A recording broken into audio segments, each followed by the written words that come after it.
halala yase haithengwa ngethenda halala iyoyo yasetshenziswa haithengwa ngethenda halala iyoyo yas hu eyensu yasetshenziswa amandla. Viva ANC, viva! Viva President Ramaphosa, viva! Viva the Alliance, viva! Comrade President. Amandla! Amandla! Viva SACP, viva! Viva COSATU, viva! Viva SANCO, viva! Long live the African National Congress, long live! Amandla!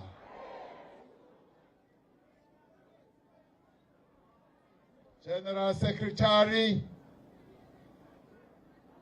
Comrade Solima Paila, the GS of the South African Communist Party,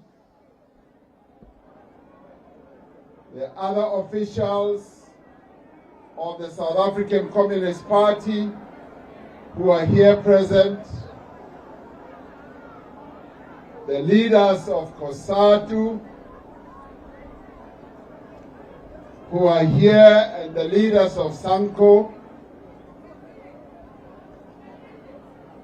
members of the National Executive Committee of the African National Congress, as well as the leaders of the ANC provincial structures, the leadership of the ANC Women's League, the leadership of the ANC Youth League, the YCL, the Liberation War veterans, and comrades and friends. Comrades, I am truly honored to have this opportunity to be here present. Comrade Tulas is right. I was here when I was Deputy President. And I'm particularly pleased to be here as President of the African National Congress on such an important 30th commemoration. When I arrived, the leadership of the party, Comrade Soli, and them were leading me into this precinct. And they said, President, you see, we've even rolled out a red carpet. And I said, yeah, ngiyayibona le red carpet. Kodwa nithi iDA aniyithandi kodwa ninekhala eblue. Nifaka neblue, mina ngifuna ukuhamba kule blue. I just want to walk on the red. So comrades, it's actually a joy to be here. Comrade Panyaza, who has just left because he is going to Cape Town to the meeting of the National Executive Committee, which will be considering the January 8th statement. I told him that he should go ahead and inform them that I will probably run late because I've got to be here until the end. I can't leave when Comrade Soli is speaking. But Comrade Panyaza then said to me, as the song was going on, as it was starting, yeah, asifuni GNU. What to Comrade Panyaza, President, close your ears so that you must not hear ngati hayi ngizeleona leyo nto. I want to hear the song uma abantu bethi abayifuni GNU. Comrades, it is a joy to be here, particularly to commemorate the extraordinary life of the revolutionary Comrade Joe Slovo isitwalandwe siaparangwe. We gather here not only so that we can honor his contribution to the struggle for liberation, but also to reflect on his legacy and how we can draw lessons from his life, from his actions, as well as from his character. In the 3 decades since Comrade Joe Slovo passed away, our country has been transformed in many, many ways, as all of us here will attest to. The South Africa we live in today is different from the South Africa that we all lived in when Comrade Joe Slovo was alive. Our democracy, which Comrade Joe Slovo was one of the prime architects, he is one of those who built this democracy that we have.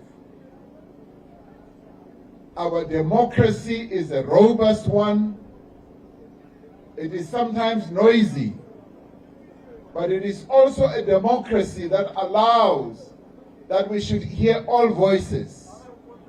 And today, at this time, it is a democracy that allows me as well to stand here and hear voices that are speaking in favor of what we are seeking to do in government, but also to hear voices against the GNU, to also hear voices of those who say we may well have made a mistake. Yes, this is the democracy that Comrade Joe Slovo devoted his life. Yes, while we are facing many challenges, our democratic state has in many ways developed a way in which we can tolerate each other, we can listen to each other, and we can even take counsel from each other, no matter how the counsel is delivered. As the comrades were standing up to speak, I knew that they would be articulating views that are strong. One of the journalists, Umaseko, as I came in, standing next to Comrade Soli, the President, you know who to Comrade Soli is against the GNU. Mati, yes, I know. He's fiercely against the GNU. But we are united together about the transformative process that we must embark on to change our country and to move it forward. We are united together in prosecuting the National Democratic Revolution.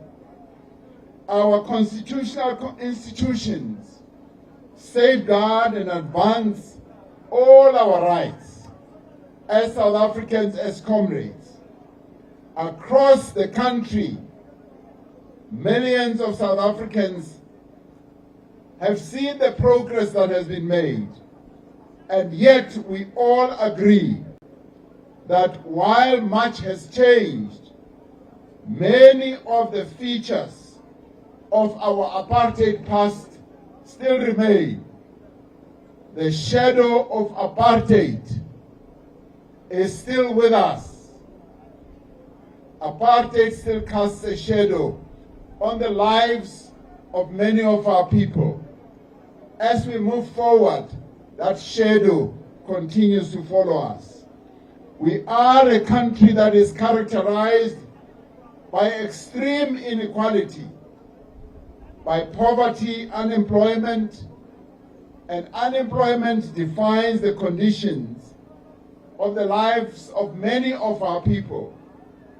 Communities are threatened by crime and violence.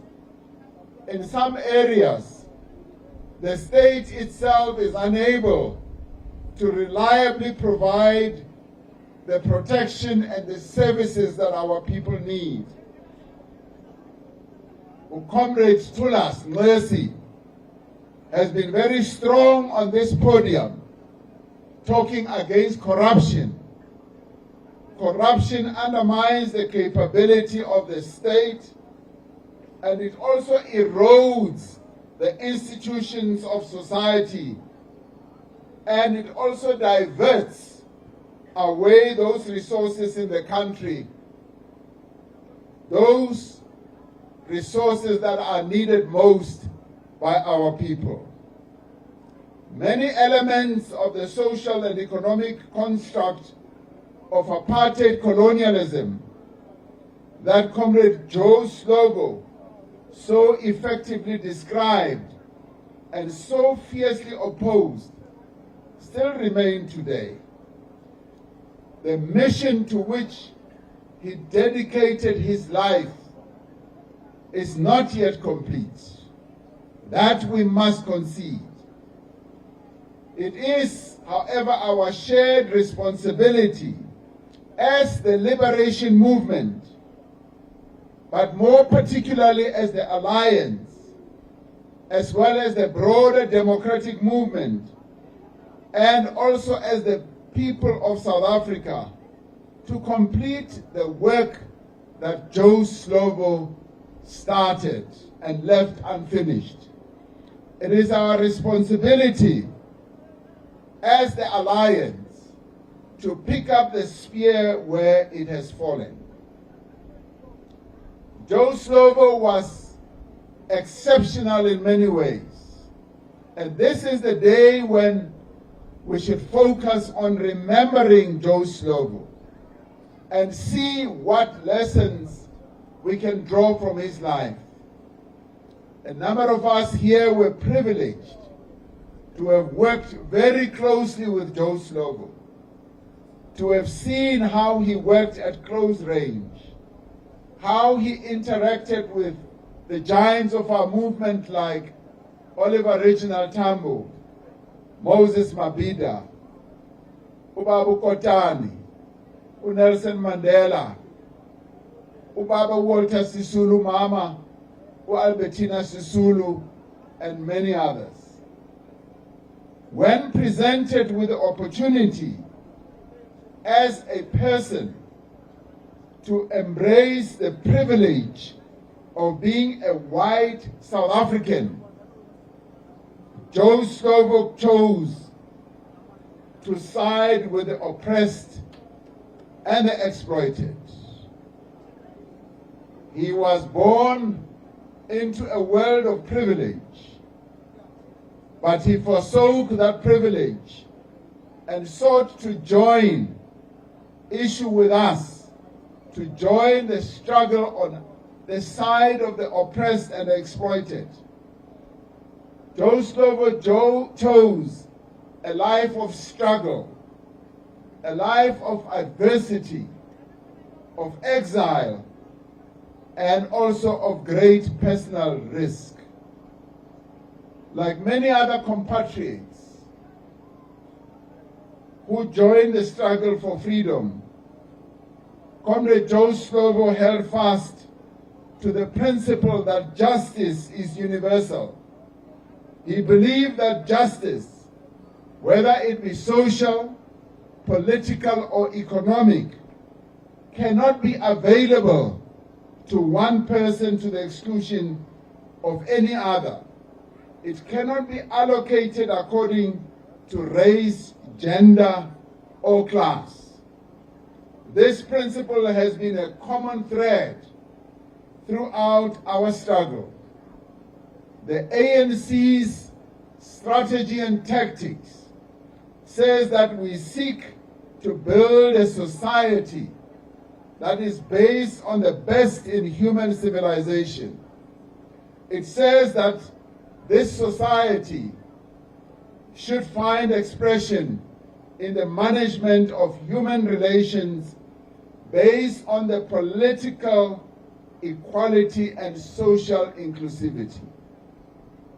For Joe Slovo, the achievement of such a society required a coherent understanding of the society we are seeking to change. He had one of the most analytical and incisive minds and a remarkable ability to capture the essence of any idea, of any phenomenon, or any development. He was one of those who you always knew when confronted with a problem, he would not do just slapdash. He would sit back and analyze a problem and look at all sides and come up through the process of analysis with what he believed was the solution in line with the National Democratic Revolution principles or ideology. He was eager and willing to debate, not so much to prove himself right, but to enrich and to deepen understanding of the collective as a whole. He was never impatient. He was never emotional. He was always rational and willing to listen. And he was a writer of seminal documents that came to influence the broader perspectives of our movement. It was during that time that the Alliance and the democratic movement as a whole looked up not only to him, but to the South African Communist Party as the vanguard organization of our revolution, as the one where the best ideas would come from, as the well-considered views would be put forward, and they would always be put forward calmly, with great incisiveness, and with great patience to get everyone to understand the import of what was being put forward. Following his example, we need to revive the culture of political thought within the liberation movement if we are to build the society that we want to achieve. We need to understand the economic, the political, social, and cultural forces that shape our society. We need to demonstrate the kind of intellectual honesty and rigor that characterize the work of Joe Slovo and other great theorists of our movement. President Nelson Mandela once said that Joe Slovo was not an armchair politician, but he was a revolutionary who practiced what he believed in. Madiba said, Joe did not only interpret the world, he helped to change the world. This was one of the great strengths of Joe Slovo, the person whose life we are commemorating today, the person whose character we are remembering today, and the person whose style we need to emulate. This was one of his great strengths. He was a strategist, but he was also an organizer. He understood what needed to be done to advance the struggle and applied himself to the task of the moment in practical terms. As a leader, he occupied many positions of great importance within the liberation movement as the first white member of the ANC National Executive Committee, as the General Secretary of the Communist Party, and as the Chief of Staff of Umkhonto weSizwe. He occupied these positions not because he sought them, not because he pushed himself, not because he wanted them, but because he was recognized by his comrades as an outstanding leader of proven capability. He did not try to push people out of the way so that yena akhethwe abanye bawele ngaseceleni. He did not do that.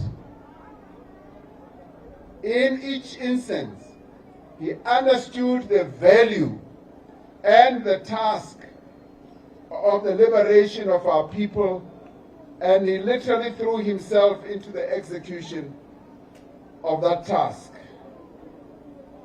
Now today we find ourselves in an environment where positions of responsibility are often associated with access to power and resources.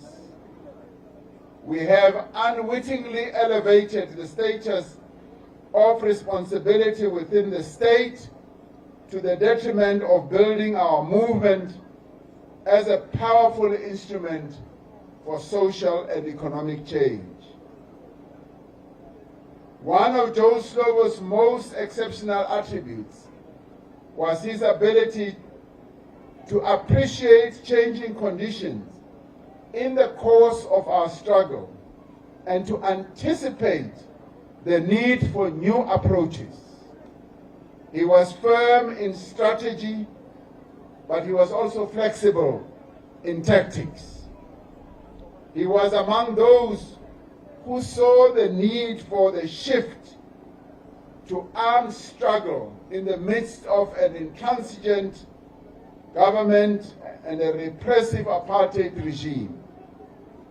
He was one of those with Comrade Madiba who concluded that we must pick up arms and fight the apartheid regime.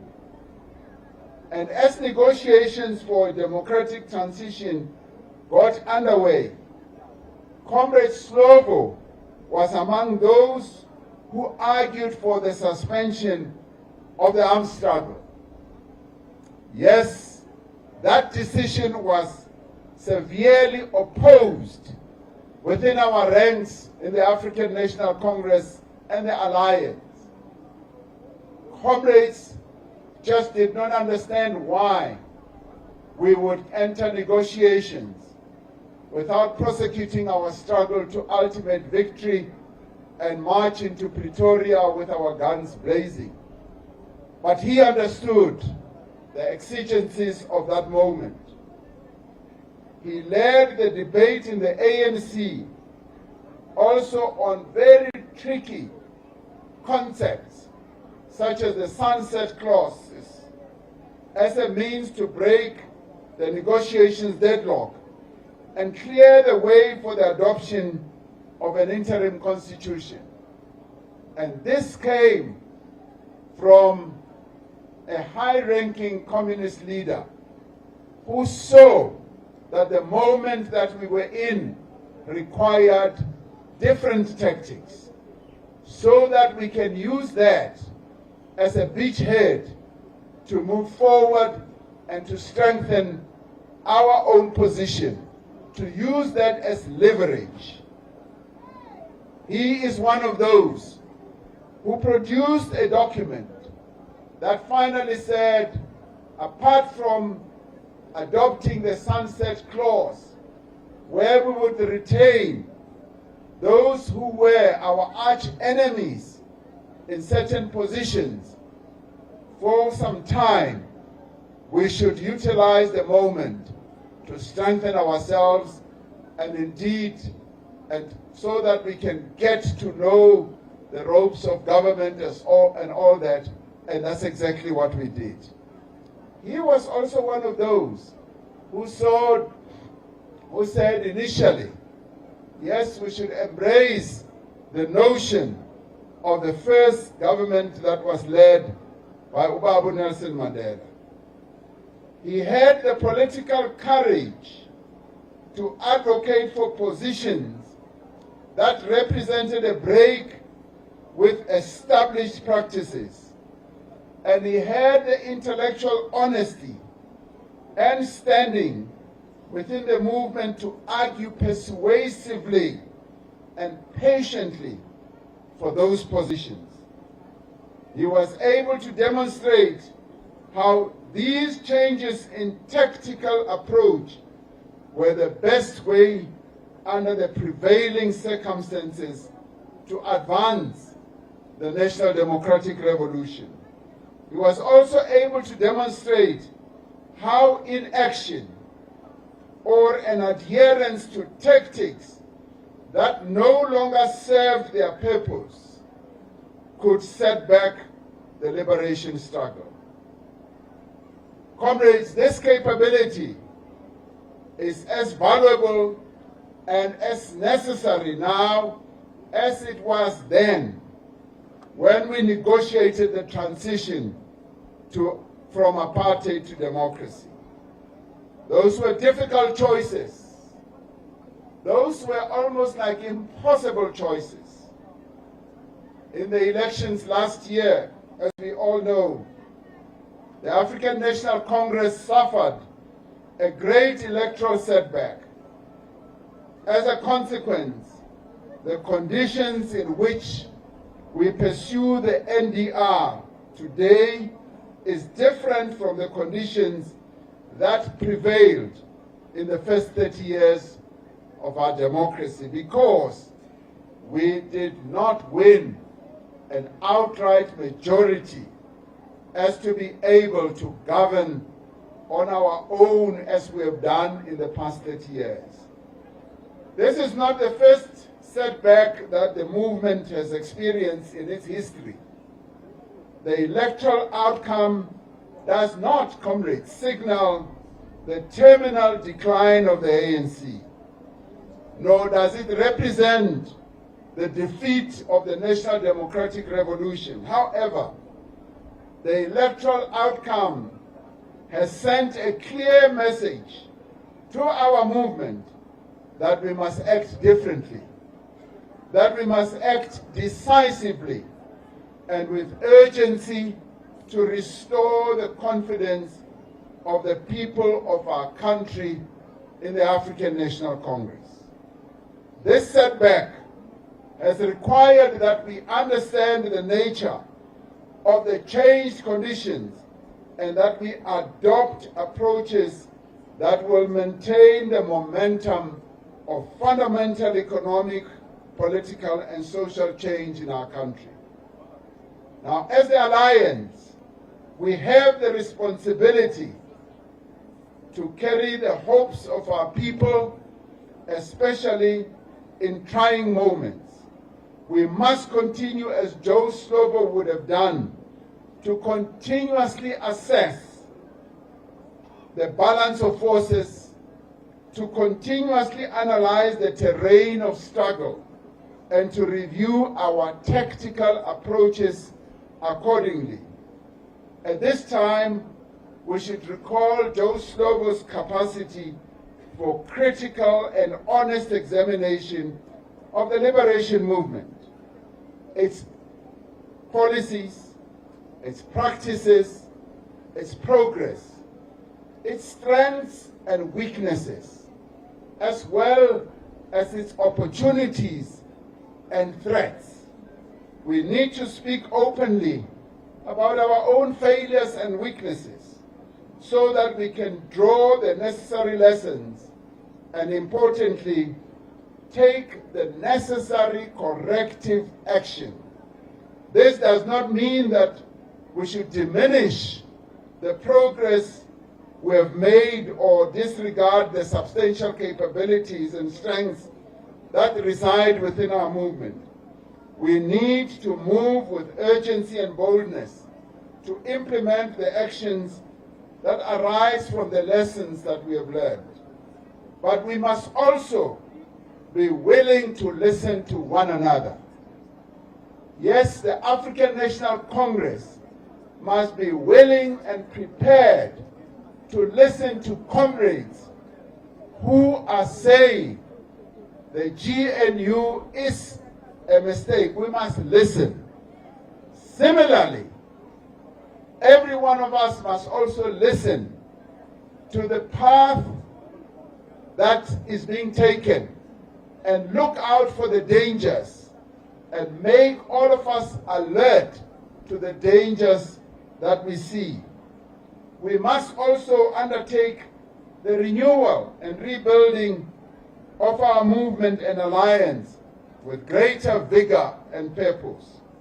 We must be prepared to discard the approaches that no longer serve their purpose and to embrace innovative and new tactics that take our struggle forward. Joe Slovo, comrades, was an embodiment of the Revolutionary Alliance.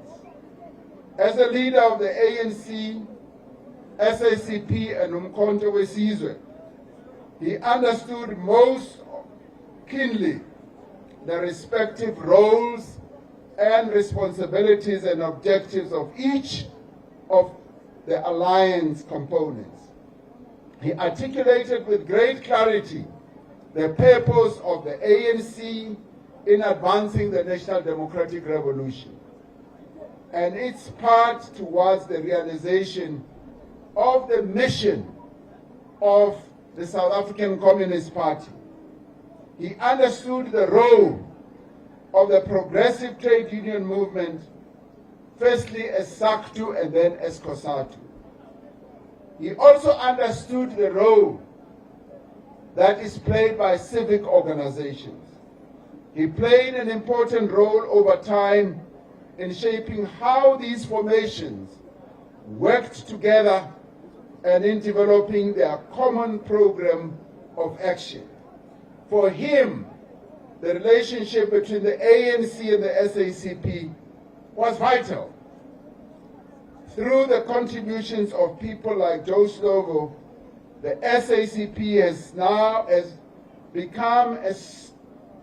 has been a very central organization to refining the ANC's ideological outlook.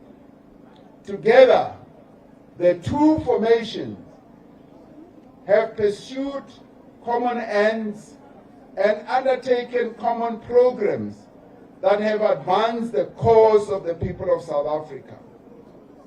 The SACP has been a strength behind the ANC. Similarly, the ANC has been a pillar of strength to the SACP. And the two need each other. The SACP needs the ANC. The ANC needs the SACP. The two are like twins. Separating them is to weaken our NDR. Getting one to work separately is to weaken the National Democratic Movement. We therefore need to strengthen our resolve to prosecute the NDR to finality, knowing very well that yes, the SACP's mission is to build socialism in South Africa. While the conditions in which we struggle have changed very substantially over the last 30 years, our common overall objective remains the same: the achievement of a national democratic society. At such a time, the lessons from the life of Joe Slovo will really stand us in good stead. There are many aspects to Joe Slovo's legacy. Of these, perhaps the most compelling is his vision of the future, particularly when he said, humankind can never attain real freedom until a society has been built in which no person has the freedom to exploit another person. If we are to appreciate the meaning of the life and the struggle of Isitwalandwe Siaparangwe Joe Slovo, then we must dedicate our every effort and our every means to the achievement of this vision. And this vision is best achieved when we have a strong alliance, when the four parts of the alliance work together, joined not only in the arms, but joined to the hip, strengthening one another, making each other strong. That is when, yes, this state power that the party is talking about will then be attainable for the democratic movement. And as we get there, we are then able to turbocharge the NDR to higher levels. Doing it differently and separately, we then just create splinters. We have seen how splinters have weakened the African National Congress. When you look at the various parties that have splintered from the ANC, you then begin to understand that through that splintering process, from the late 50s, through the 60s, 70s, 80s, and 90s, and 2000, the ANC has been weakened. And recently we have seen how those splinters have thoroughly weakened the ANC. We need to ask ourselves whether we are truly serious about winning state power on our own as the alliance. Because if we are, then we walk together.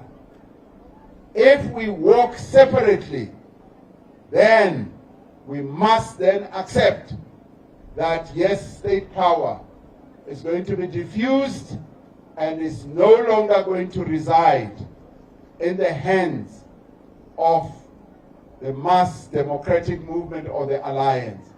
That is the choice we have to make. And that is the message that I want to put forward. As I say, let us remember Joe Slovo. Joe Slovo stood for a strong alliance. Joe Slovo, despite the challenges and difficulties, he wanted to see an alliance that is strong. Forward with the memory of Joe Slovo, forward. Forward, yes, Twaland with Joe Slovo, forward. Amandla. Forward with the South African Communist Party, forward. Maikule, South African Communist Party, Maikule. Amandla. Thank you, comrades.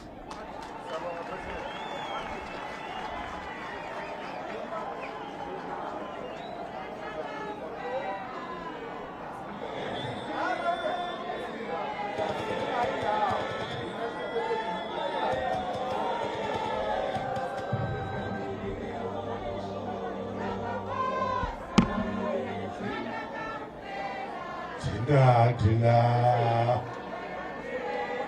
la la la, lili, lili, la la la la, dina, dina, dina, dina.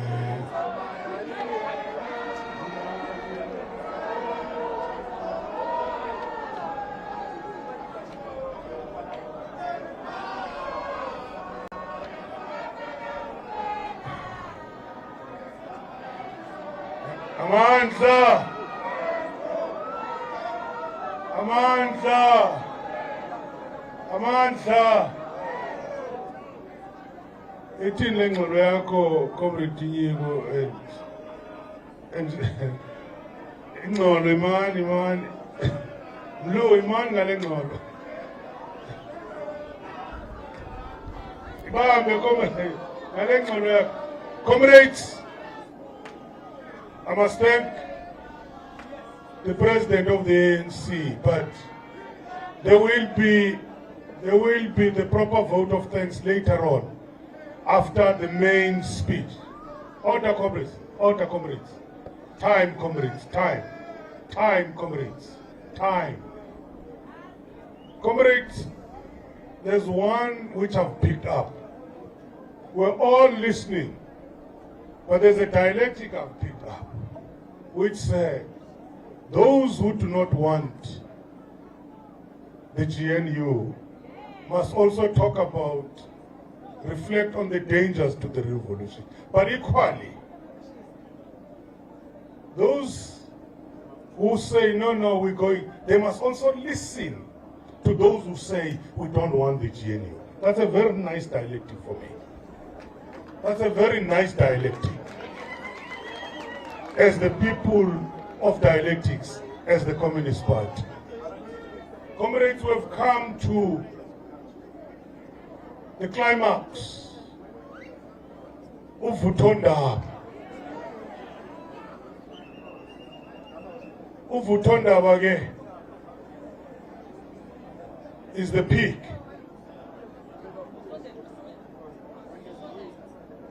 Now we're going to call the main speaker of the day, which is our General Secretary. We all know him, hailing from the ranks of the youth in Katlehong, in Thokoza, in the East Rand. We all know him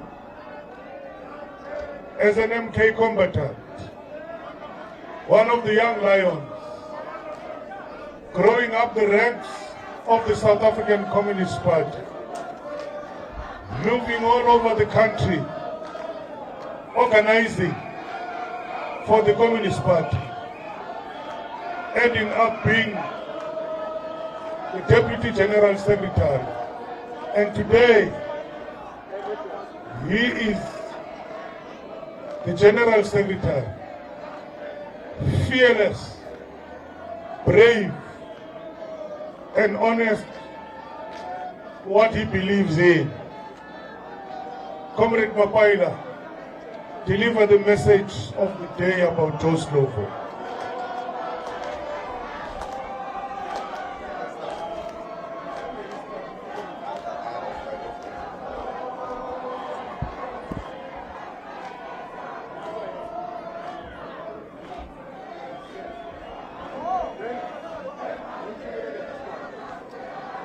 Amandla.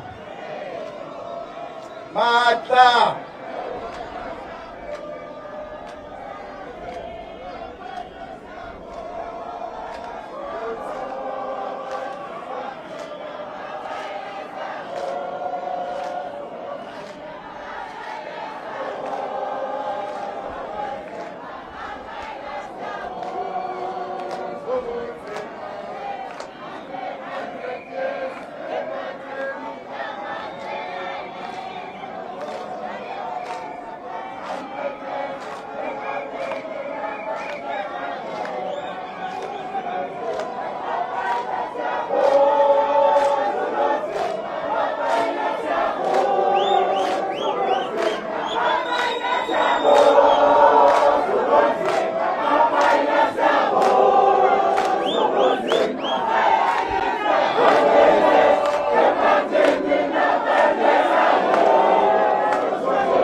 SACP, viva!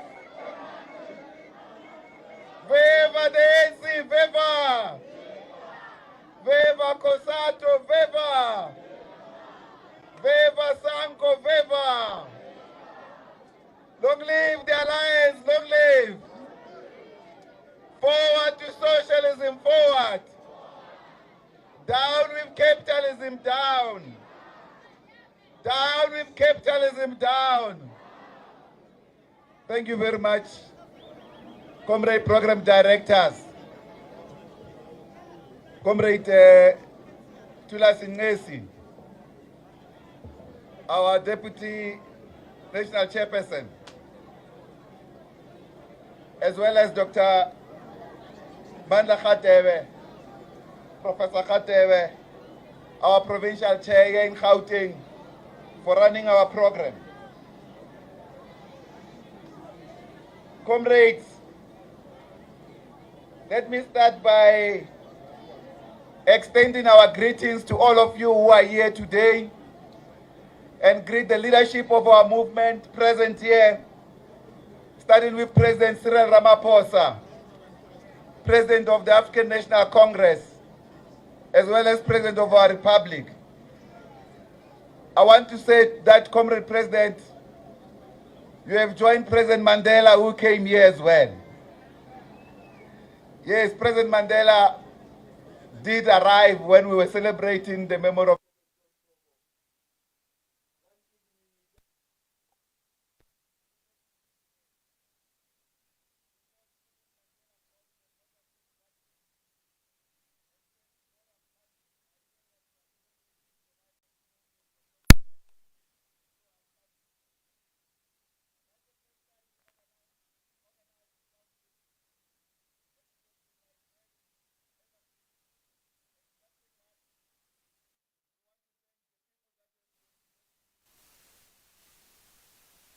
victory that have given us support unwaveringly every year.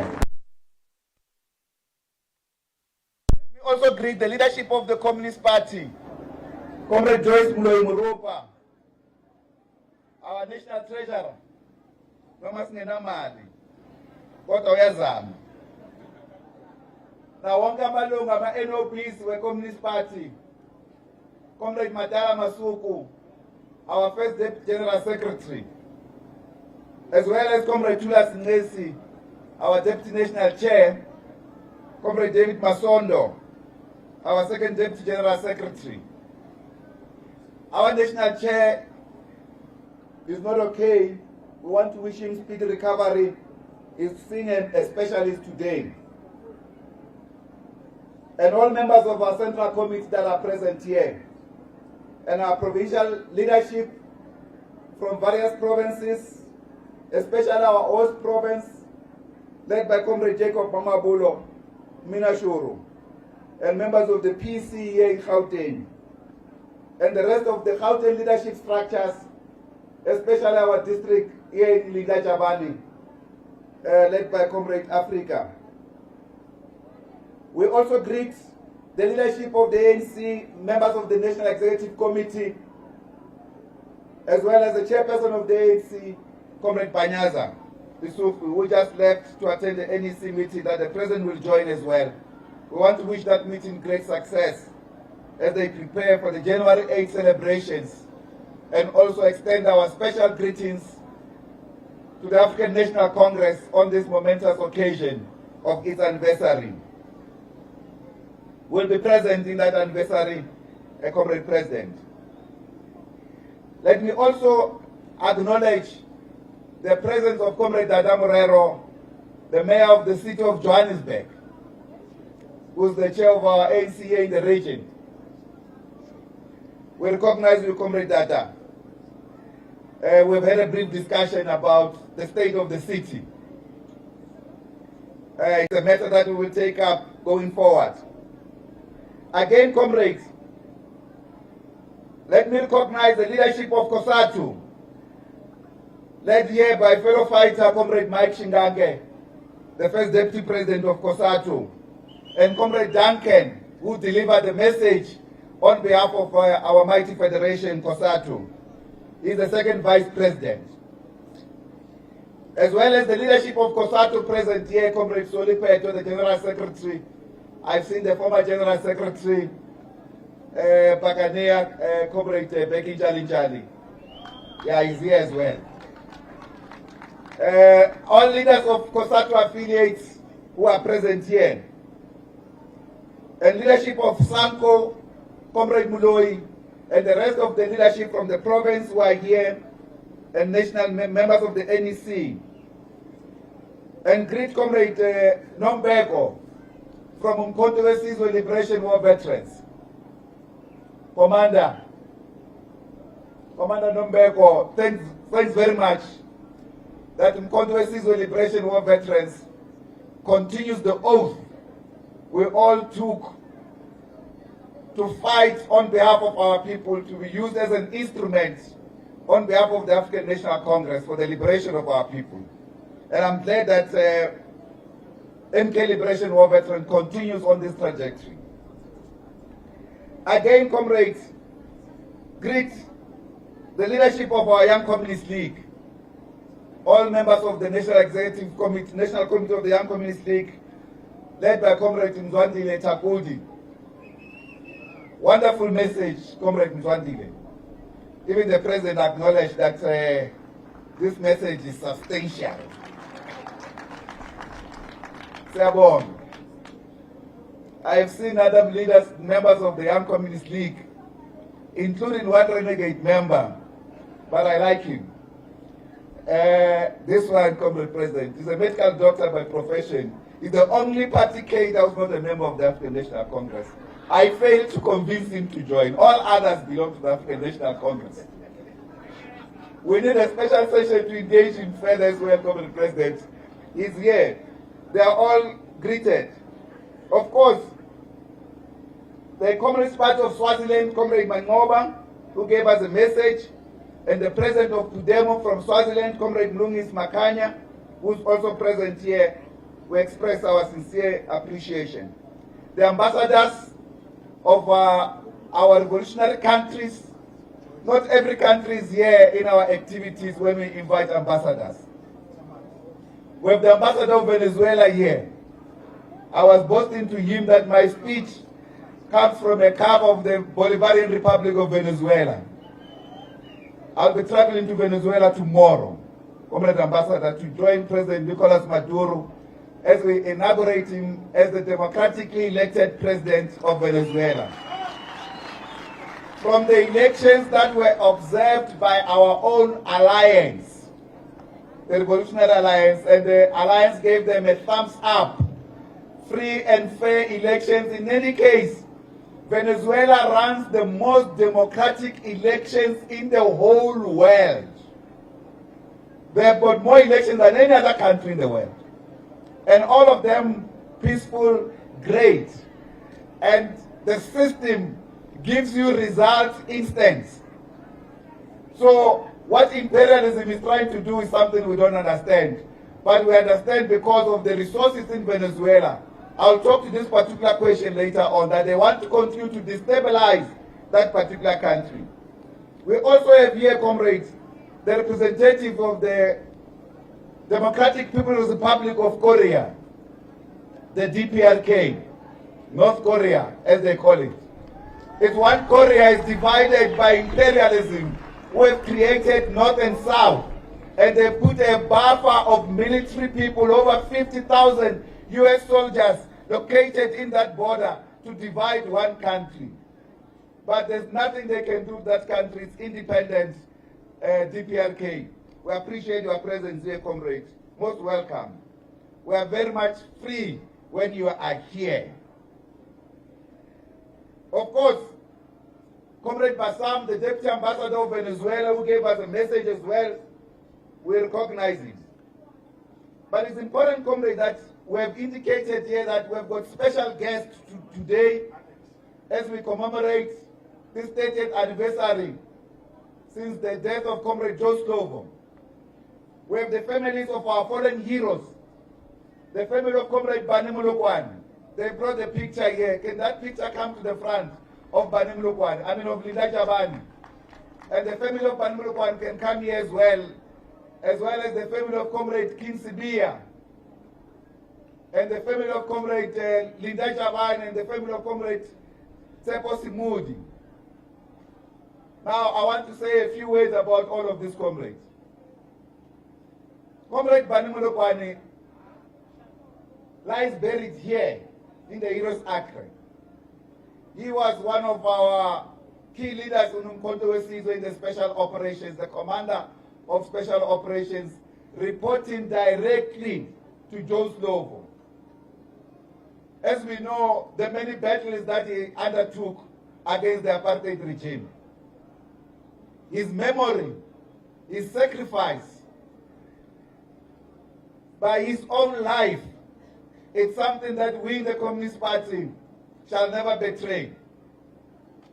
Comrade Linda Javani, that our Johannesburg district is named after, was commonly called the Lion of Shawela. Former President, your hometown. He fought the apartheid forces, almost 2 platoons. That's more than 60 police and soldiers of the apartheid regime for 4 hours. 1 cadre of the Liberation Army, Umkhonto weSizwe, Linda Javani. This is our hero. And we recognize the family continuously. Tsepo Simudi was one of, we call him the fighting commissar. His unit infiltrated the headquarters of UNITA in Angola. Fought UNITA forces, captured the base of UNITA. When they were calling for reinforcement from MK comrades and the Angolans, the FAPLA forces said, no, it's not possible. How did you capture them? They said, no, we are here. He was among those combatants with Comrade ABC Shova, my late general. And of course, Comrade Dos Santos, at the time, was head of security in Angola, appreciated that achievement and recognized those comrades. That unit was given a special permit to be on holiday for a couple of weeks in Angola. So this is what the SAPC and the media should be writing about Umkhonto weSizwe, the People's Liberation Army. Of course, these families, Comrade Kinsibia, just died a couple of months ago. Comrade Kinsibia, Comrade President, fought for the civic rights of our people. He was in the Soweto Committee of 10 with Comrade Tato Motlana, Mamu Ellen Kuzwai, and others. Recently, he was leading an NGO called Ilungelele to Human Rights Foundation. We were fighting against evictions. He was working from the SACP headquarters, only getting a stipend, not a salary.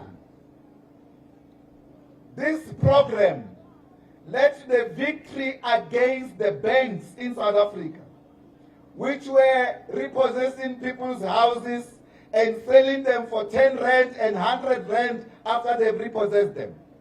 Massive injustice. He took them to court, and ultimately he won this in the High Court in what we call the reserve price judgment. In this reserve price judgment, it means if the bank is evicting you from your house, they must sell that. If they succeed in evicting you, they must sell that house at the market price and take their debt and give you the remainder of the money. In the past, the banks used to evict you, sell the house at the market price, take everything, and you continue to owe them. So Comrade Kinsibia won that important victory for us and our people. We want to thank you. These are my special guests today. You are most welcome. And this Comrade Kinsibia's wife in the middle, she's not that well. And we want to, Comrade Bengeza, Dr. Bengeza, go and talk to her now, give her details. I want you to get other physicians and other medical doctors. From now on, we are handing her into your hands to look after her health. That's a medical doctor We send him in Cuba. He will look after you, Mama. Siyabonga Batabani, from the families of our heroes. We appreciate you. We appreciate the sacrifices of your family members, your brothers, your fathers, your sisters, and everybody who contributed to where we are today. We want to say to you, we will never forget you. And their memories will always be etched in our hearts until we have socialism in this country. That's the only true freedom a society can get. No bourgeois freedom that can guarantee the full rights of people. Otherwise, thank you very much. Now, having said that, comrades, let me first thank the President for arriving here today. Wait a minute, the President is giving you some shakes. Our media team, make sure that they are covered proper. I must also indicate, comrade, that I did inform the President about this. I also visited the family of Comrade Solomon Matango during this festive period. Like Comrade Madala was given a feedback, we'll also process all the outcomes of the engagement with these families of our heroic guerrillas and fallen comrades.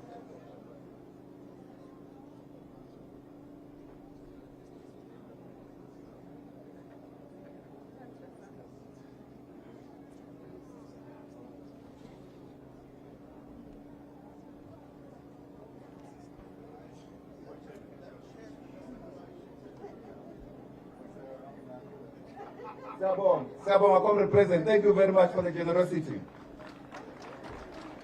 Comrade, let me join Comrade Jacob Mamabulo in wishing you in particularly and the masses of our country a very healthy, prosperous and peaceful 2025. We believe that this year things will be better for the working class and our people. We also want to thank all workers, particularly those who were on duty as we are enjoying the festive period, despite the mess that capital has made of our economy. We still find time to celebrate as the working class. All sectors of society, from the taxi industry, the police, the traffic, the healthcare workers, the retail and hospitality sector workers, the entertainment workers and all sectors of our society, those who sacrifice their lives so that we can enjoy our festive period as South Africans. And indeed, having visited these many families of our heroic guerrillas and fighters and fallen cadres here in Soweto and also in Mamelodi and other parts of the country, we will be doing so throughout the 30th anniversary of Comrade Joe Slovo, who was Chief of Staff of our Mkondo Wesizwe. Yes, indeed, Comrade Joe Slovo, Comrade President, you spoke at length about him. I'll jump some of the questions so that we don't repeat. But it's important to indicate that Joe Slovo was not just a key leader of our movement, was a special cadre who understood the general principles of front politics. We'll speak briefly about this question, particularly when the ANC developed, after a visit to Vietnam, they developed the Green Book. And he was actually one of the drafters of the report from Vietnam in what is called the Green Book. The Green Book that articulated the general strategy of the democratic revolutionary forces in our country, particularly about intensification of mass mobilization and making the apartheid regime ungovernable, and other strategies, the interrelationship between the military and the political and mass struggles. So Joe Slovo articulated that quite well. At the same time, comrades, when we were visiting some of these families of our departed comrades, we found that majority of them still live in poverty. Comrade Madala went at length to explain this. I just want to indicate that Yes, we have the Department of Military Veterans that is moving at slow pace to look at the interests of former fighters, liberation fighters, both from Umkhonto weSizwe as well as from other liberation armies. The manner in which these fighters who were prepared to die for our country have been looked at leaves much to be desired, particularly when government has allocated some resources. So there must be special attention to this matter, Comrade President, so that our comrades can be looked after together with their families. But Comrade Slovo dedicated his entire life to the democratic anti-imperialist revolutionary struggle of the people's liberation for a non-racial, democratic, and peaceful South Africa that is equal across all sectors of society, egalitarian in terms of the ownership of wealth. In other words, where you could not see the difference between the rich and the poor in a country. That's what Comrade Joe Slovo fought for. Of course, he was inspired by Marxism-Leninism. And as he died on the 6th of January 1995, I personally was in the military base in Valmansdal. The Boer commanders refused us to come and bury him. I told him, I went to see the brigadier in charge. I said, if you refuse, know that I am going to his funeral. I came to his funeral from the military base. And that engagement led to the base allowing comrades to leave to come and bury Comrade Joe Slovo. They were doing it deliberately, the white military bases. But born as Joseph Marshal Slovo on the 23rd of May 1926 in Obelay, Lithuania, Slovo's journey to South Africa began at the age of 9. And this, will, of course, will mark the beginning of his lifelong commitment to the working class and its struggles. Of course, here in South Africa, being a white person had many privileges accorded to all white people. But he came from a poor family. He started working, for instance, at the age of 16, at a warehouse, where he made the trade union movement, and actually became a trade unionist, and later on even a shop steward, and even led a strike.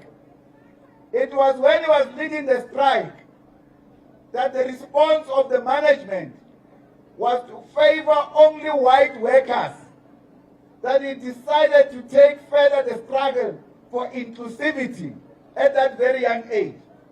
Of course, he will later live to join the army in the war, the Second World War, in the war against imperialism and against fascism. And this, of course, working in the factory floor, widened his deep understanding and connection between the national oppression and class exploitation, and to understand the source of all oppression, which is capitalism.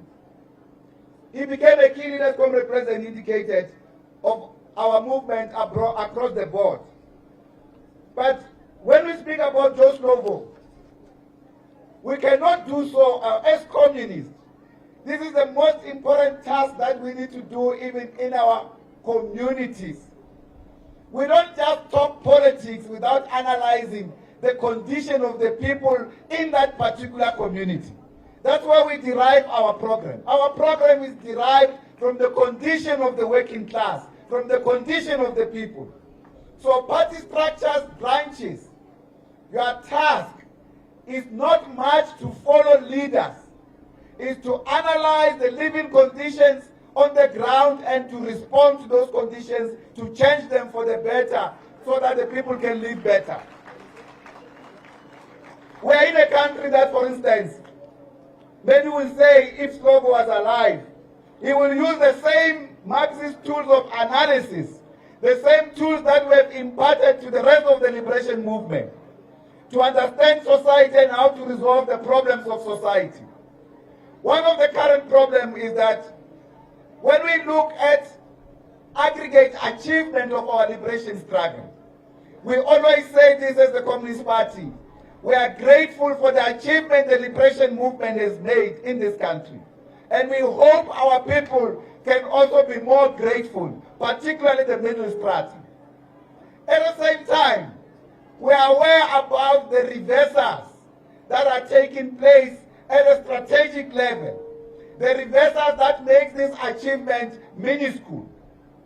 The reversal in which majority of our people live in poverty.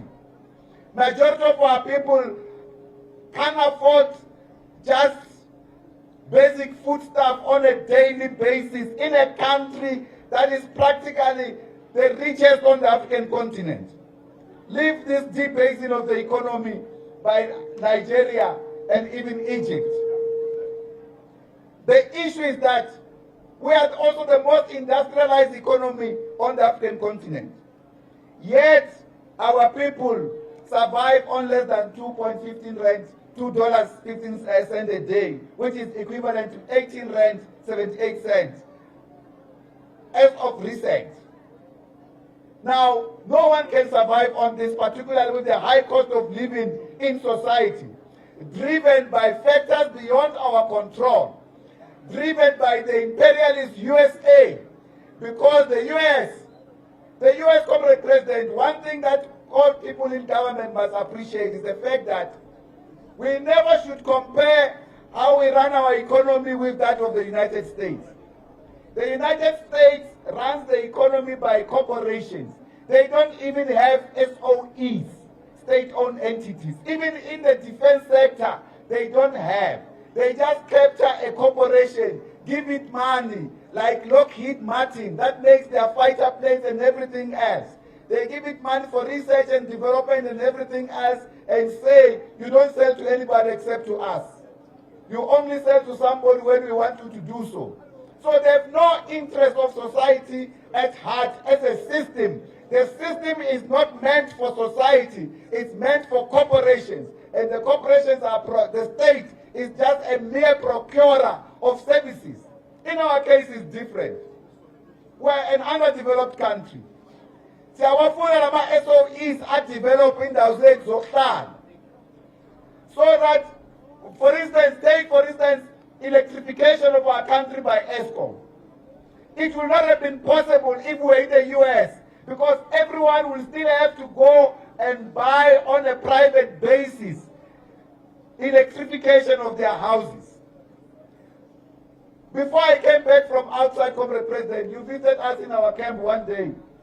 When I left the country, my family could not afford to pull electricity into the house.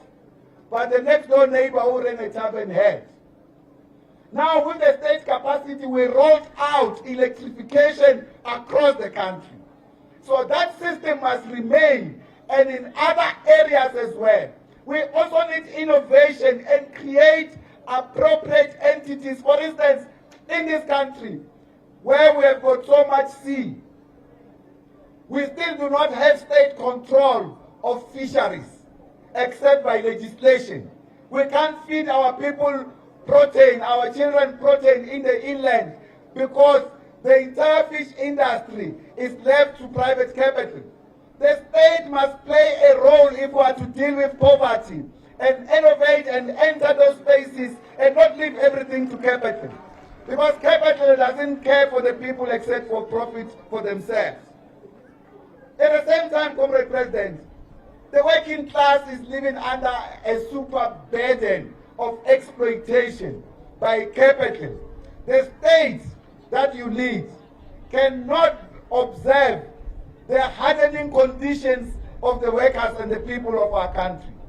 So that is why, for instance, the state must find a mechanism to discipline capital, to take charge of the affairs of society.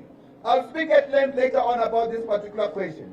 But here it indicates that the exploitation of the people by capital continues unabated, almost at the same level as that of the United States. And yet, the United States is one of the most developed countries in the world in terms of infrastructure, resources, and everything else. So it is in this regard that we have to build the capacity of the state, to build public economy and for the state to lead interventions on behalf of the people. These capitalist corporations do not account to anybody, and yet they want to play a major role in determining the policy of government. It is in this regard that we have also seen the working class living under situation of crime, a crime that has gone out of control.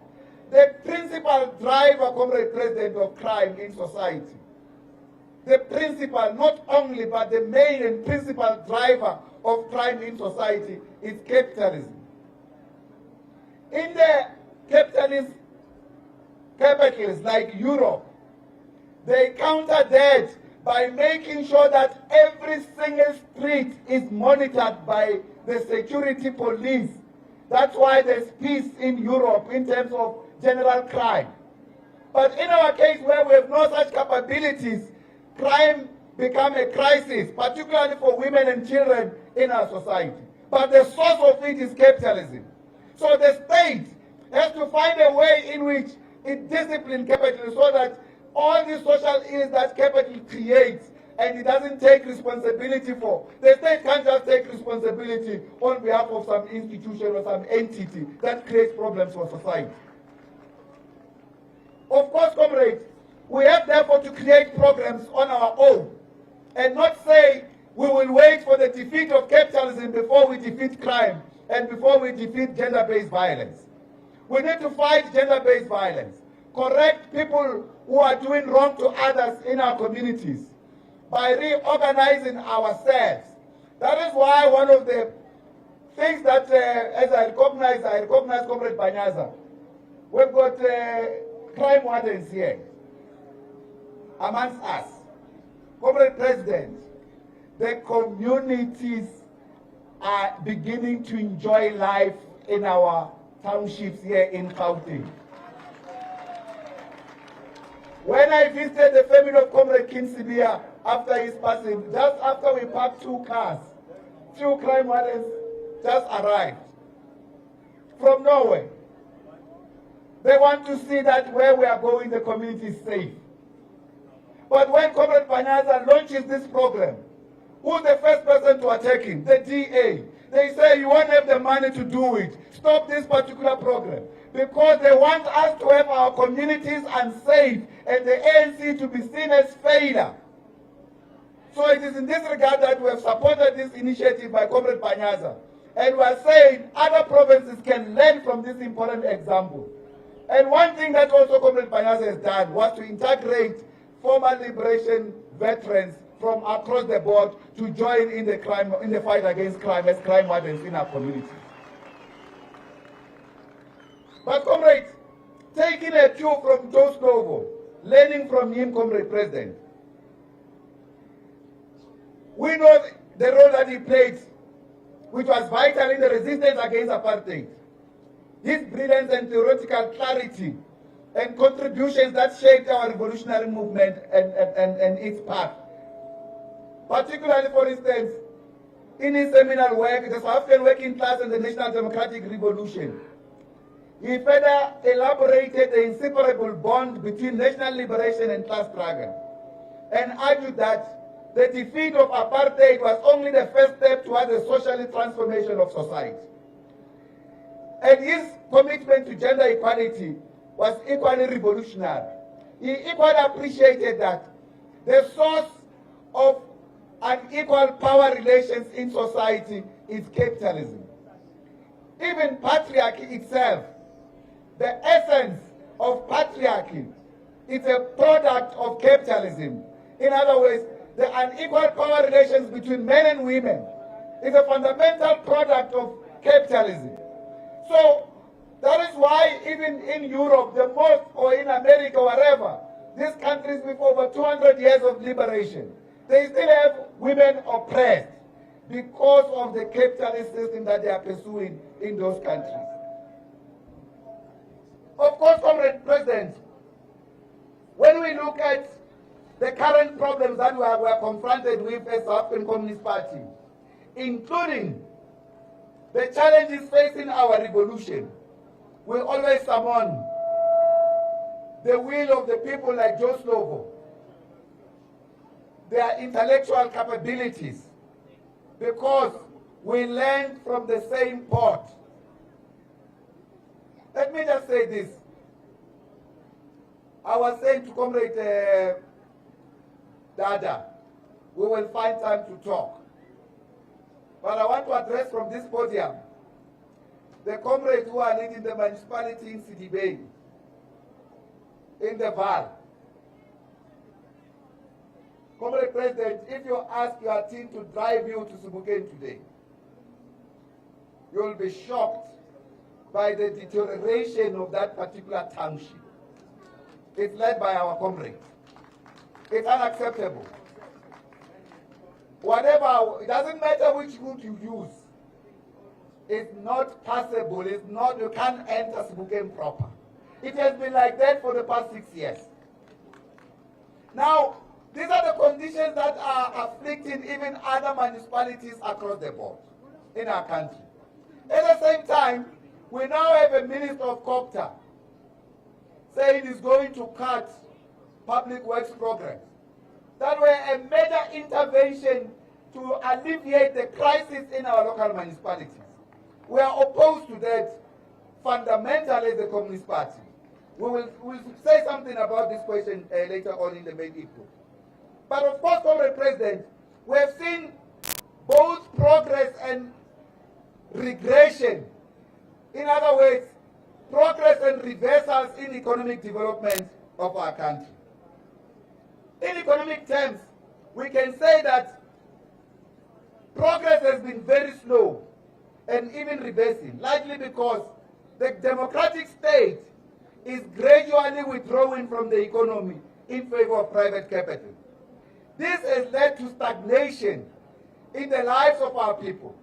We have characterized Comrade President in joining Comrade Slovo on theorizing the moment to appreciate what we call the national grievance of South Africa today.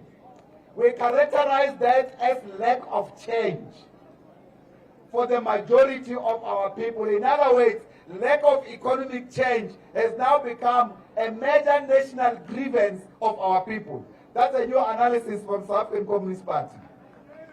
We are joining Lengalaka Slovo. In this regard, Comrade President, there are many factors leading to this.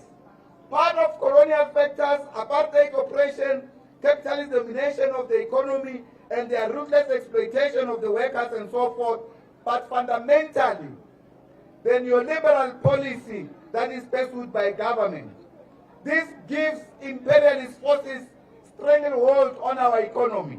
And we believe that, Comrade President, imperialism today is undergoing a terminal period of crisis. Ngamanye amazwe, imperialism iyahlikizeka, iyashwa nthena yamakapitali lefatshe kabophara. So when imperialism is disintegrating, we should not be strengthening it. We have seen, for instance, the significant role, just the point that we appreciated, and I also told you this personally, the position you took on Israel as South African government in support of the Palestinian people and revolution. That position brought huge changes across the world. It shook the world powers. You know, when we took that decision, I said, this is our president. We want you to take such decisions on economic changes, on the living conditions of our people. A position of similar nature. You can do it, Comrade President. You will have our support when we do this and take over the economy. You cannot preside as president over a poor people. And capital amasses all the riches of our country for themselves and not for the majority of our people.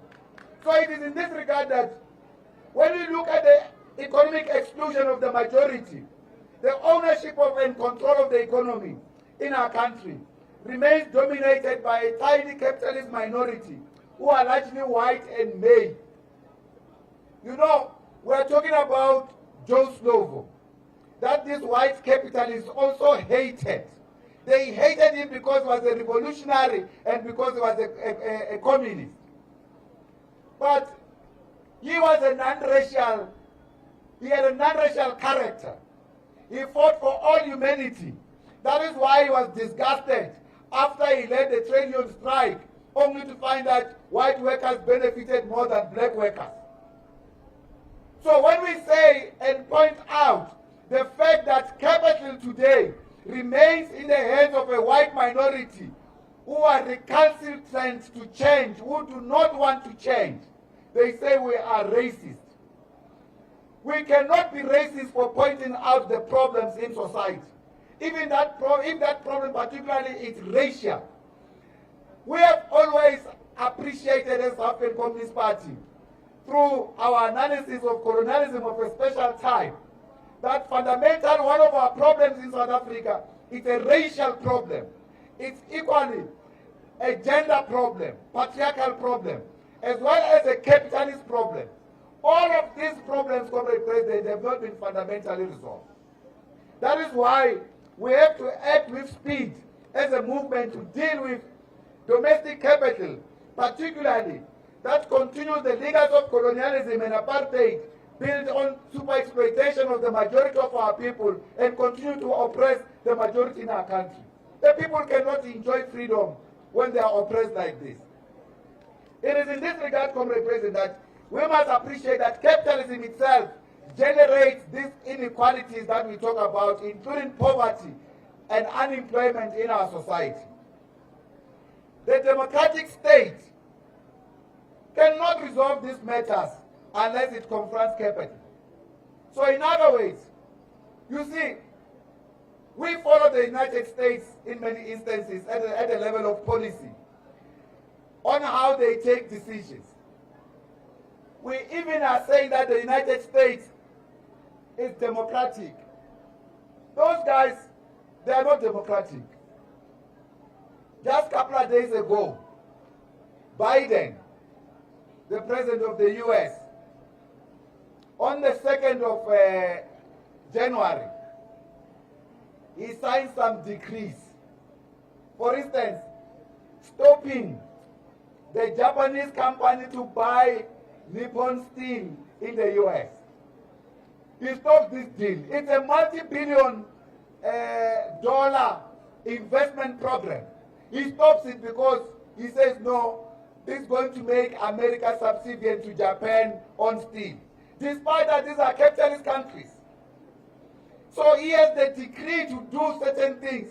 When he stops this deal, already processed and finalized, it's a deal in the private sector. He interferes and stops the deal. So the American president leads by decrees. There's no democracy there.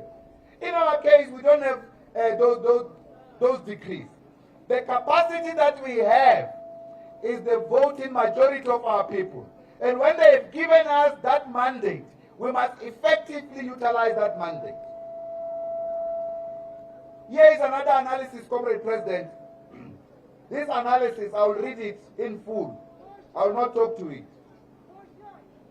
This analysis talks to the structural injustices that have shaped not only but a historical and ongoing class struggle in our country, which have deep racial and gender dimensions, and have further entrenched the economic and social oppression of the majority by a minority in race, class, and gender dimensions. This, Comrade President, has led to the situation where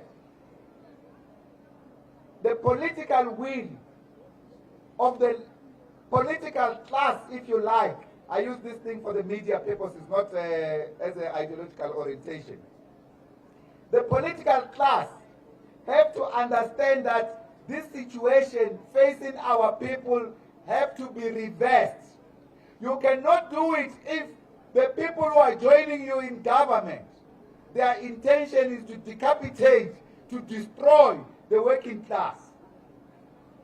The Minister of Basic Education, they are retrenching 2,400 teachers in the Western Cape, just one province. They are not retrenching this from Model C schools, if you like. These are schools that are largely in the suburbs. They are retrenching this in the working class communities. There's going to be a huge devastation on this. The same as this retrenchment of workers above 50 or 55. Let's take it as the Communist Party, Comrade President. Every South African worker deserves the right to work. This is articulated fully in the Freedom Charter.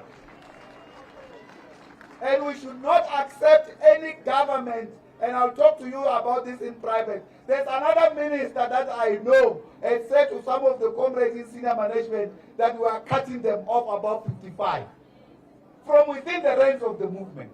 We should not be accepting that kind of a thing as a movement committed to job creation and employment. So it is in this regard that, for instance, this situation can be reversed with a political will and not weak reasons why things cannot be done differently. But comrades, the difficult situations will be normalized and continue and not be reversed. If South African politics remain detached from society, driven by the aloofness of the political elites who have become compradorial. By compradorial we mean working for foreign interest through domestic capital by embedding their interest. So it's a situation where political elites grab political power and use it for tenders and deals with international capital and never look for the interest of the masses as a whole. This analysis, Comrade President, is deep for us, and we think it's a major crisis facing the liberation movement today.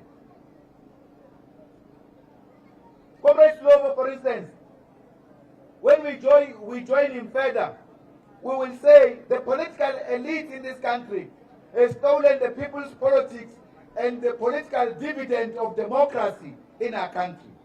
I use this question to be relevant to the media in terms of understanding what we are talking about. The political dividend in this country is being stolen by the political elite, and this has generated a strong public resentment to politics and political participation as demonstrated in the recent elections by our people. Of course, the political elite themselves have further surrendered politics to capital and to use political office through the bourgeois policies of neoliberalism to impose more capitalism. In this regard, we can never resolve problems of society. Yes. It is in this regard, Comrade President, that monopoly capital for us as the Communist Party remains the primary source of the problem, and we must deal with it. If we allow it to dominate, as it is the case now, that it is almost taking responsibility for politics in our country, responsibility for economic direction, they pronounce it the way they want, they don't respect the fact that we've got a democratically elected government. We will lose relevance in political office as a liberation movement. And this worrying situation, Comrade President, of excluding the majority from the role in the economy and its economic dividend stands in direct contradiction to the national imperative of transforming South Africa into a truly non-racial, non-sexist society and our democracy. You can see even here, we are celebrating Comrade Joe Slovo, a white revolutionary. We cannot attract enough young white persons. Where is the white youth, for instance? So this is a question that we also need to ask ourselves. As we are constructing this society on a non-racial basis, we seem to be the only ones committed to this task. Others are not committed to it. So we need to question ourselves and to rebuild ourselves in the name of Comrade Joe Slovo, to build our non-racial character as a liberation movement. But Slovo has always affirmed the superiority of socialism over the barbarism of capitalism. That he never failed to do. It is in this regard that when he wrote his seminal piece, "As Socialism Failed," he confronted challenges faced by the socialist movement worldwide, particularly after the fall of the Soviet Union.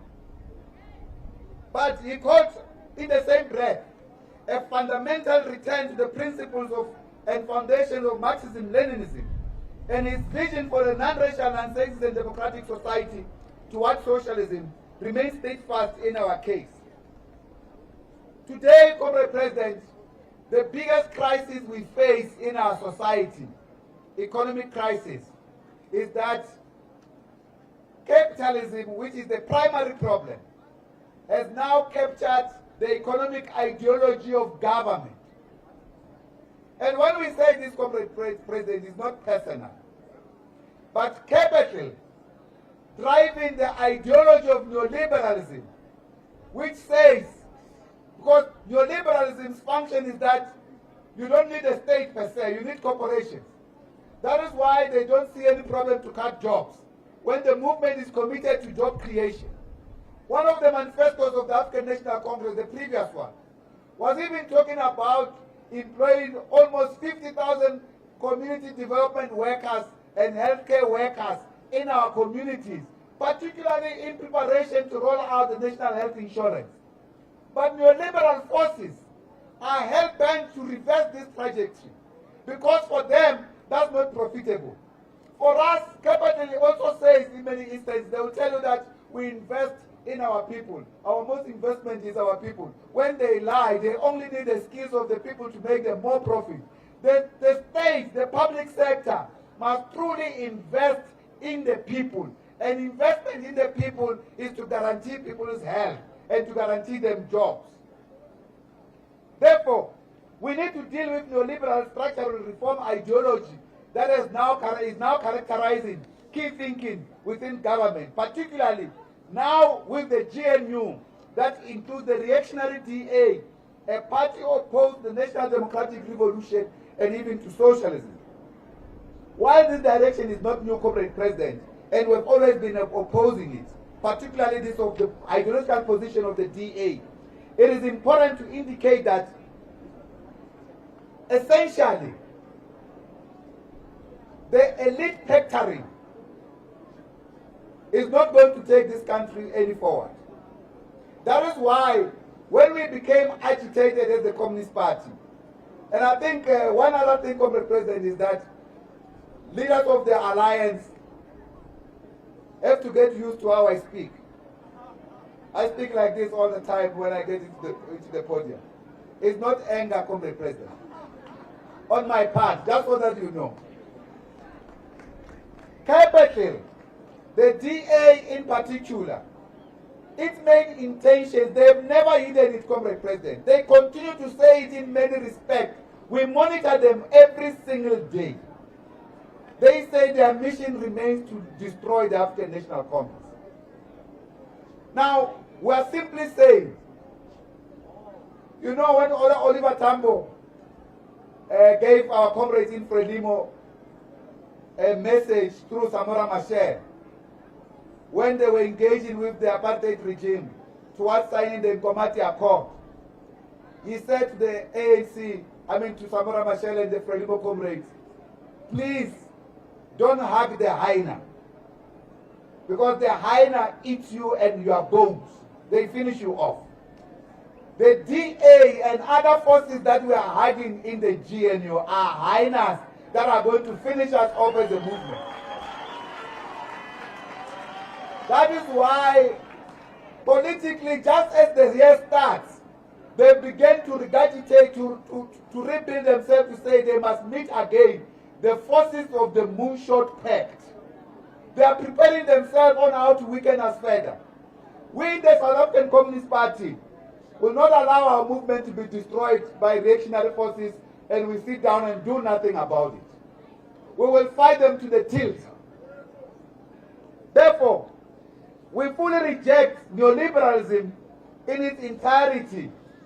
And we also believe that we have mechanism to make interventions, both from a perspective of fiscal policy, which is the finance policy, and from a perspective of monetary policy, which is the money policy driven by the Reserve Bank. The positions that are there were taken by individuals. We can also change them as a liberation movement. In that way, we can have the levers of finance in our hands. We can create systems of finance in our hands that can respond to the challenges facing our people. Not only leave that to the existing economy without interfering with it. And therefore, we continue to support the rolling out of the National Health Insurance, as well as the rolling out of the Basic Education Laws Amendment Act.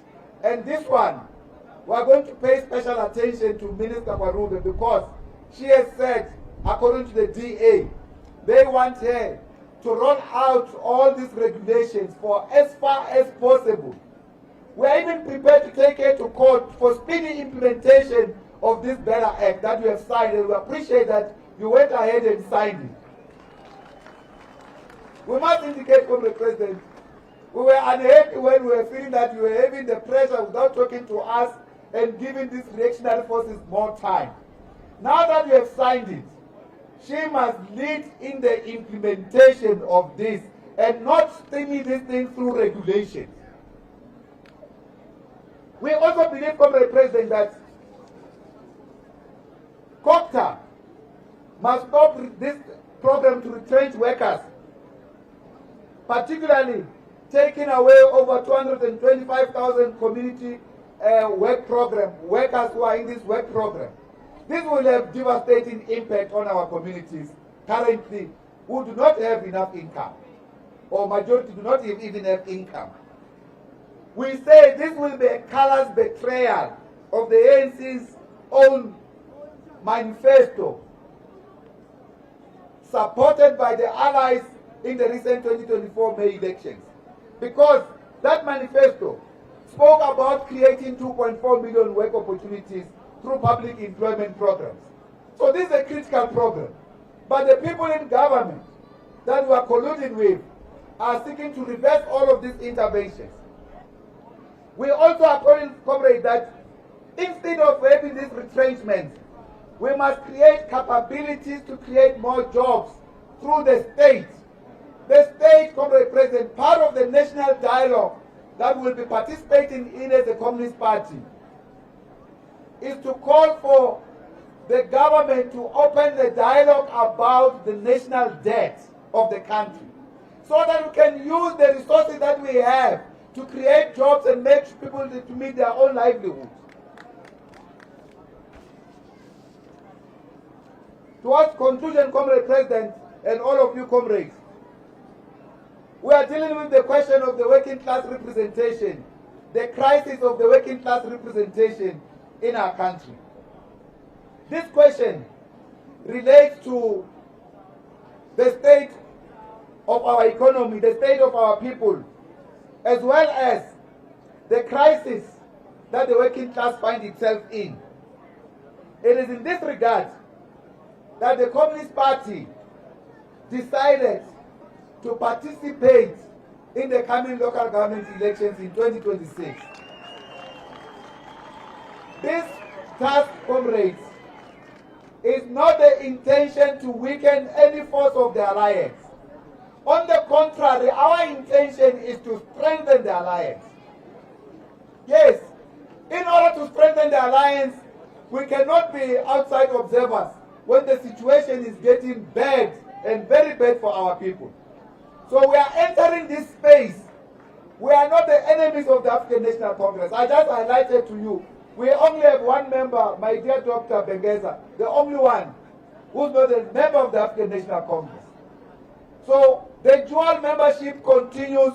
We are not ending the alliance. What we are simply saying is that the political landscape necessitates that in order to defend the National Democratic Revolution and to regain the strength as a revolution, to confront capital, to bring back the economy to the hands of the people, the Communist Party has to strengthen our allies through standing on our own. This is very important, Comrade President, because at the same time, you know, we've had the discussion for over 22 years on our efforts to achieve reconfiguration of the alliance. This has not happened. We've been patient enough, Comrade President, on this matter. We think we can strengthen and reconfigure the alliance practically. Today, if truth be told, Comrade President, you know it very well. You know executive authority. In terms of influence on government, the DA has more influence than the Communist Party. They have direct representation in cabinet. We don't have. So that's the difference. Yes, we don't have, in a sense, we have got comrades who are members of the Communist Party who are in cabinet through the direction of the African National Congress. None of them takes responsibility and accountability from us. Not a single one. So we have given our own to the movement. What more sacrifice can we do? We have done that. When we realize that now this sacrifice is disadvantaging our people, we have to find a new mechanism in which we can change the living conditions of our people. We are not interested in many other things. Myself in particular, I have put it up clearly. I do not want any position in government. We are not doing this because we want positions in government. No. We want to change the living conditions of the masses on the ground for the better. We want to tackle capital. We want to force the state to make the state see that it can tackle capital and serve the people wholeheartedly. Not just to come and be in office and live in office. No, it shouldn't work like that. It is in this regard, comrade, that when we are exercising our independence as a Communist Party, Comrade Duncan spoke about this question. I won't go into the detail. We are an independent organization. We are interdependent as well as the allies. I fully agree with you, Comrade President. We need the alliance. I told you at one point, many of my comrades, I've got a comrade here from the Central Committee. He's from Mkonto Wesizwe, Comrade Tebo Kopadi. He's one of our lead drafters. I always say to him, Comrade Tebza, the problem with you is that you think you are in an MK camp. Even when you are drafting for the Communist Party, you draft from the perspective of the African National Congress. No, now we are drafting from a communist perspective. We trained him in the Soviet Union. He's clear on that as well. Make no mistake. He's one of our brilliant intellectuals. The economy, we can bring any other economist. They can't contest him on ideas. Practical ideas on how to improve our communities. We are working with him and other communities to make our communities self-reliant. This program of self-reliance of our communities, comrades, it's a task of all party structures. It's not a task of the Central Committee alone or Comrade Tebu. People must not say if Tebu has not arrived with this program in their communities, they can't roll out this program. We are working on this program in our townships, in the villages, to make sure that our people are self-reliant. That's one fundamental task of the revolution. The revolution must not shift people into the hands of capital that further exploit them. It must save them from exploitation by capital. Of course, comrades, we need to build a part of the working class, a strong part of the working class, in order for us to participate effectively in the 2026 local government elections. These elections, comrades, many are pitting us against the African National Congress.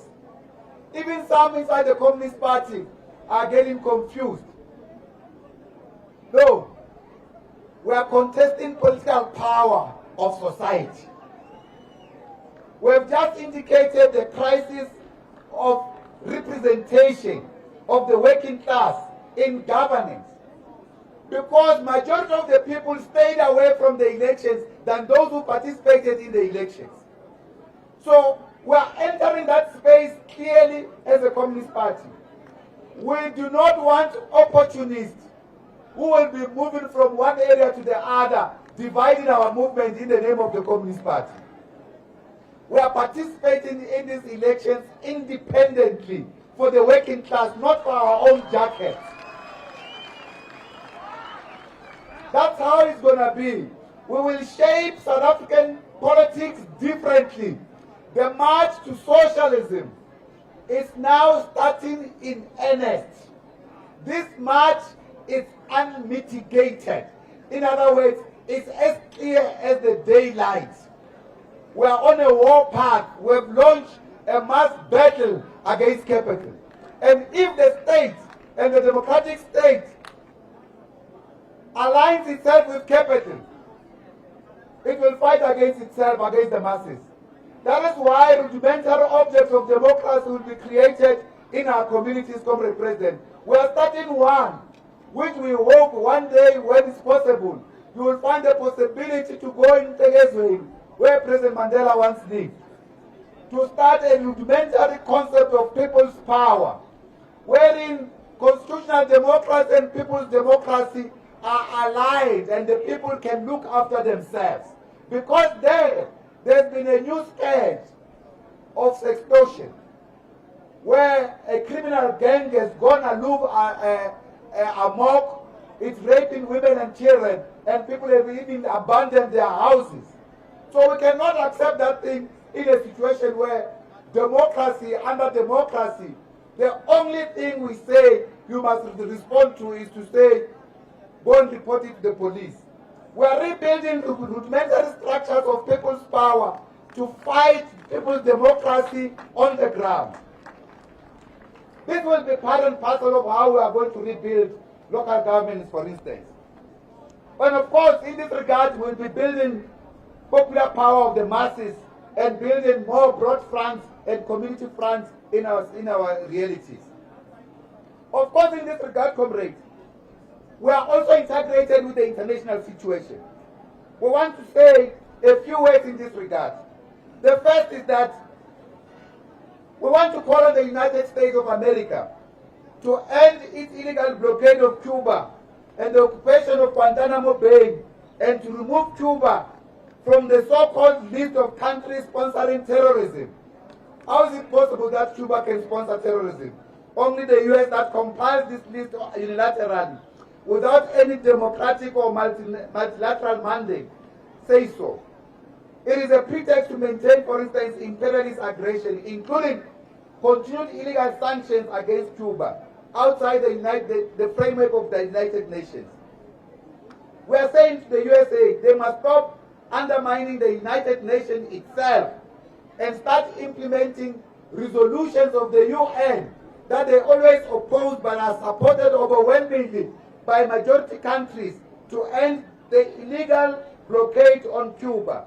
We continue to condemn the imperialist regime of the United States on how it makes the people of Cuba to suffer for the choice of socialism, as they do with the people of North Korea for their choice of socialism.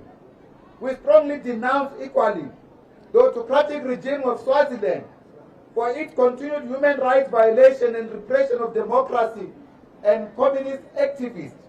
And in this regard, we pledge our solidarity with the oppressed people of Swaziland and the people of Swaziland, and make the call for democratization to take place and for the release of political prisoners and the return of political exiles and transition to democracy. At the same time, we are also highlighting the sufferings by the people of Western Sahara under Morocco's occupation. They are having a massive hardship, and their hardship, which is quite immense, is compounded by the complicity of imperialist forces like France and Spain. Together with Morocco, these two countries want to stop at nothing to maintain their oppression and control and the dispossession of the resources of the people of Western Sahara. We say they must stop the exploitation of the natural resources of Western Sahara and its political economy. And equally, we call for our people to extend a hand of friendship, including the South African government, with the people of Sudan, who are in a war because of elite interests to control the wealth of that particular society. We equally call for the immediate end to this war in Sudan, which is disproportionately affecting women and children, and majority of the people are now displaced, including men. We also, as the SACP, reaffirm our solidarity with Frelimo movement in Mozambique and the people of Mozambique.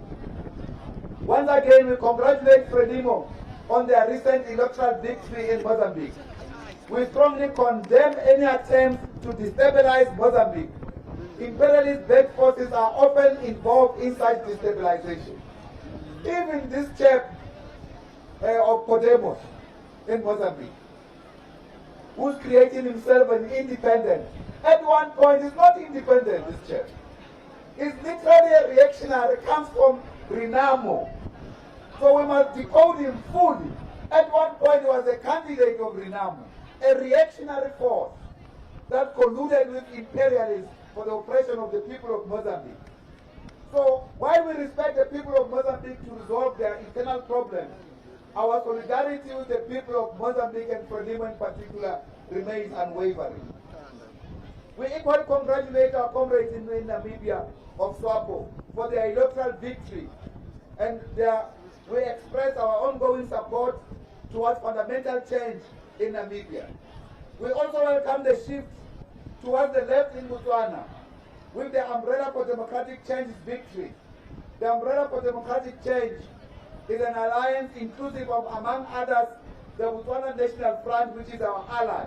We welcome the recent announcement by the newly elected president of Botswana, Comrade Maboko, of progressive policies on poverty reduction in that diamond-rich country. We wish him well in his tenure as the president of Botswana. We also want to pledge our solidarity with the Sahel region in their struggle for full independence from France and imperialist domination. This must be viewed, Comrade President and others, all of you, comrades, as part of the second phase of the African Revolution. What is happening in the Sahel region? Imperialism is disintegrating. Even recently in Senegal and the Ivory Coast, the French were now leaving that territory because they were controlling it, including controlling its military. The African countries have never really tasted independence. We have now reached a stage where we cannot accept imperialism to continue to treat us in this way.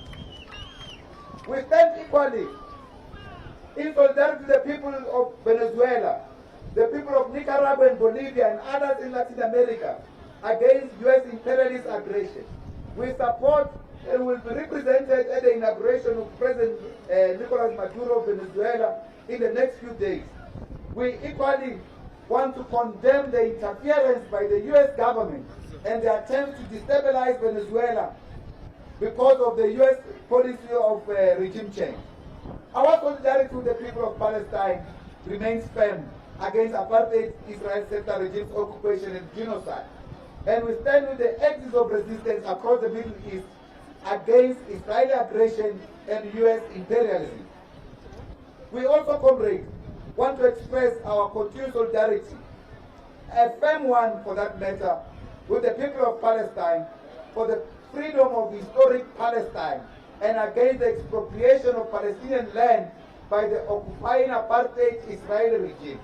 Together with its autocratic imperialist beggar, the U.S., the apartheid Israeli settler regime wants to stop at nothing to maintain its oppression of the Palestinian people and exploit their land and natural resources, especially, including offshore gases resources. That is offshore gas resources.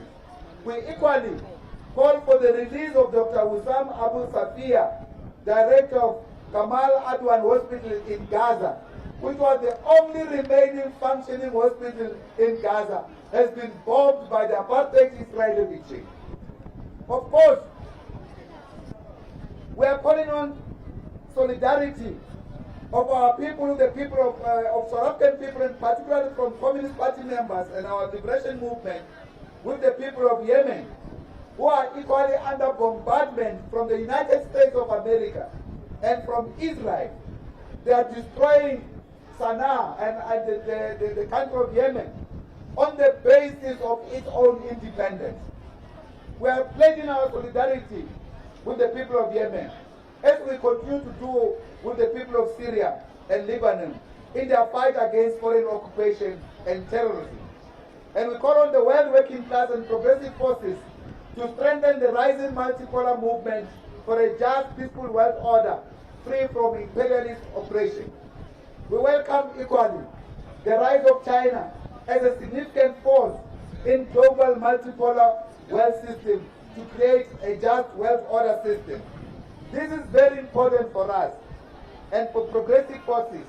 Equally, the Russian anti-imperialist response in the war provoked by NATO countries in Ukraine is another vital indicator of the shift towards global multipolarity.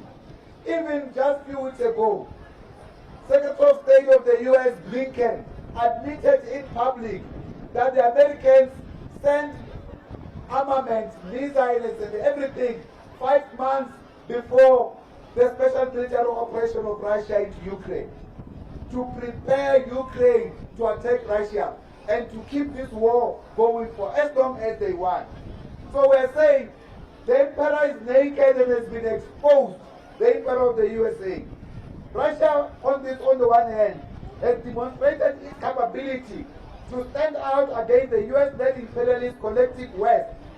Yes, it is the US-led imperialist collective West that provoked this war in Ukraine, through, among others, a coup, a movement towards its expansion, as well as targeting ultimately China. This emerged as part of the imperialist agenda to build a totalitarian control of the global resources and the economy. And I think, in closing, comrades, from our own Congress, we have outlined some key tasks for all our members.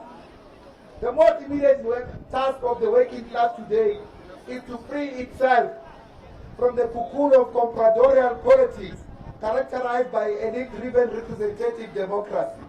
In other words, we are now entering a platform of building people's democracy.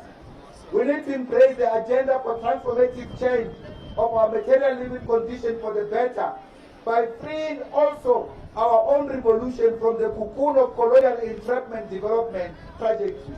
In other words, we need to resolve the national grievance today, which is to drive change to improve the lives of our people. That is to drive economic change.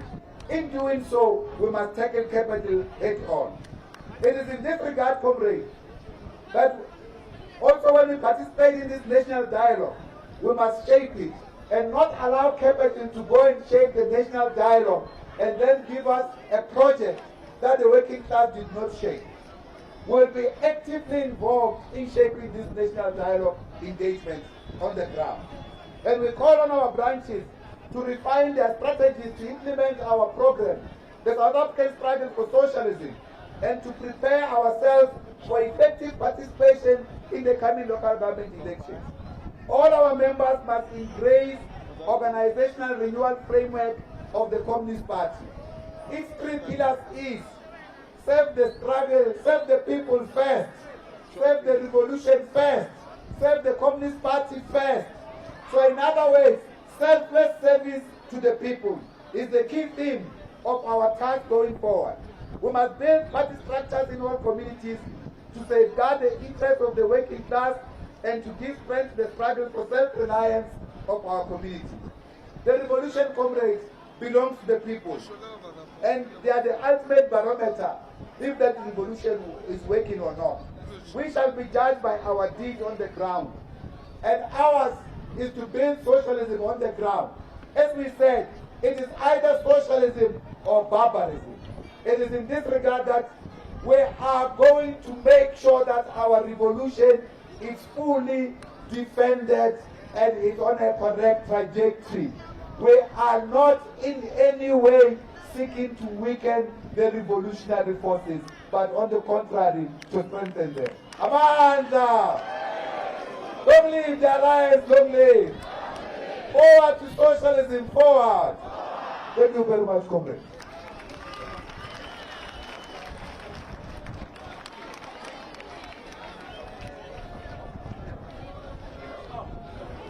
Amandla! Amandla! Skokele mapayla skokele! Skokele mapayla skokele! Thank you very much to the General Secretary. The message is very clear. We are building the organs of people's power. We will protect the community. Sibone wenza i-development program. Ungathi sizobela ugovernment uzosiza sesiqalile or sizosebenza naye. Comrades, is very clear the message.